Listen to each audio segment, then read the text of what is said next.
esse luto nacional de 7 dias pelas vítimas dos terremotos que atingiram o país na última semana. Segundo o último balanço do governo que a Delcy Rodrigues passou, 2.295 mortes foram confirmadas.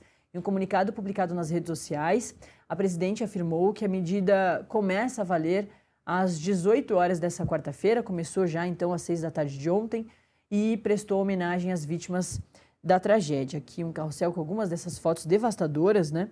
E ela diz o seguinte, abre aspas, a Venezuela tem a alma dilacerada pelas perdas humanas causadas pelos devastadores terremotos. Hoje acompanhamos na dor as famílias que perderam seus entes queridos e elevamos nossas orações pelos feridos, pelas pessoas desaparecidas, pelas comunidades afetadas. Fecha aspas. Tem todo um comunicado aí da Delcy Rodrigues nas redes sociais. E ao anunciar o decreto, a presidente interina acrescentou que o país deve permanecer unido diante da crise, abre aspas. Nestes momentos de profunda tristeza, abraçamos aqueles que sofrem com esta tragédia e reafirmamos nosso compromisso de acompanhá-la e protegê-los, fecha aspas. Aqui a gente te traz um resumão dos balanços, né, dos números devastadores aí da Venezuela, como a gente já te disse, quase 2.300 mortes, 11.267 pessoas feridas, um número gigante de desabrigados. Aqui, 40 mil pessoas continuam com paradeiro desconhecido, de acordo com a sociedade civil e organizações, né, ONGs, que estão auxiliando nas buscas dessas pessoas todas, mas o governo venezuelano não tem esse número oficial ainda, tá? A ONU, no primeiro momento, disse que eram 50 mil pessoas, é claro, já tem um montão de gente que foi encontrada, diversos corpos que foram resgatados, e esse número, a tendência é que ele vá diminuindo, né? E agora, diversas ONGs venezuelanas têm dito, não só venezuelanas, mas ONGs do mundo todo que estão ajudando ali a situação toda, estão dizendo que 40 mil pessoas continuam desaparecidas. É um número gigantesco, né?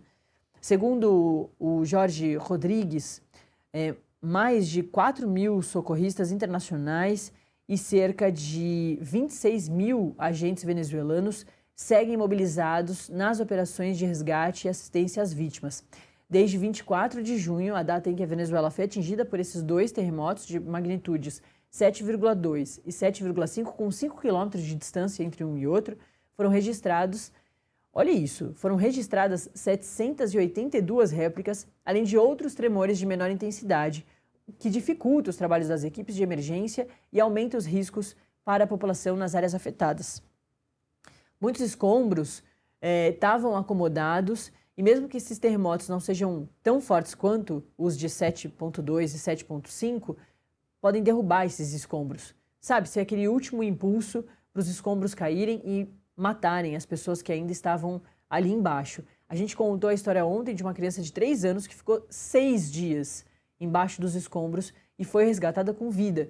Tem muita gente sendo resgatada com vida, que fica ali, tem a sorte de ficar num bolsão de ar e perto de um cano que está estourado, consegue tomar água, não desmaia, então está com a consciência, consegue gritar, ainda tem forças para se comunicar com as equipes de resgate que estão ali aguerridas há mais de uma semana para conseguir resgatar essas pessoas com vida e, claro, os corpos para dar ali enterros, despedidas dignas. A gente conversou essa semana também com a sobrinha do pastor Romildo, um missionário brasileiro que morreu lá na Venezuela. Foram 2 brasileiros que morreram e a situação é muito triste, mas no caso do Romildo, o corpo dele foi resgatado, já chegou no Brasil e a família vai conseguir se despedir. Que tem essa tristeza também para muita gente que não consegue, né? Ou demora muito tempo para conseguir fazer essa despedida.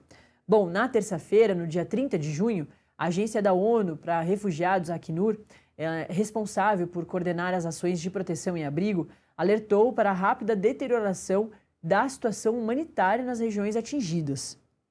Aqui a gente coloca uma foto de um desses abrigos, de um desses lugares que estão recebendo essas pessoas desabrigadas. E segundo a agência Acnur, a grave escassez de alimentos, colapso dos serviços básicos, aumento dos riscos de proteção para milhares de pessoas deslocadas pelos terremotos. E o organismo também reforçou a necessidade de ampliar a assistência humanitária e acelerar o envio de ajuda às comunidades afetadas. Eu lembro também que ontem a gente leu uma nota muito importante da Organização Mundial da Saúde, da OMS, dizendo que tem uma preocupação muito grande com a devastação na saúde da Venezuela também. Além de quase 40 hospitais terem completamente sido destruídos nesses terremotos, tem a lotação desses terremotos, mas dentro desses 40 mil desaparecidos, dentro desses quase 2.300 mortos, dessas 11 mil e tantas pessoas feridas, tem muitos funcionários da saúde que também estão nesses dados, ou seja, morreu, desapareceu, se feriu gente de diversas funções, professores, bombeiros, policiais. Então é uma crise generalizada na saúde, na segurança pública do país, com o meio político, enfim, é uma crise sem precedentes em um país que já sofria muito, uma crise econômica, uma crise política, e agora está tentando, aos poucos, entender o tamanho da tragédia para começar a se reorganizar. Mas esse nem é o momento, né? O momento agora ainda é de resgatar esses corpos, resgatar essas pessoas que possam ainda estar com vidas embaixo dos escombros. E a OMS ontem relatou que, além de estudo de muitos enfermeiros, médicos terem morrido, estarem desaparecidos, pode ter uma devastação de sarampo, de doenças que já estavam controladas, mas elas podem voltar por essa falta de assistência básica, né? É isso. É muito triste a situação da Venezuela. A gente segue acompanhando aqui em metrópolis.com. A gente vai falar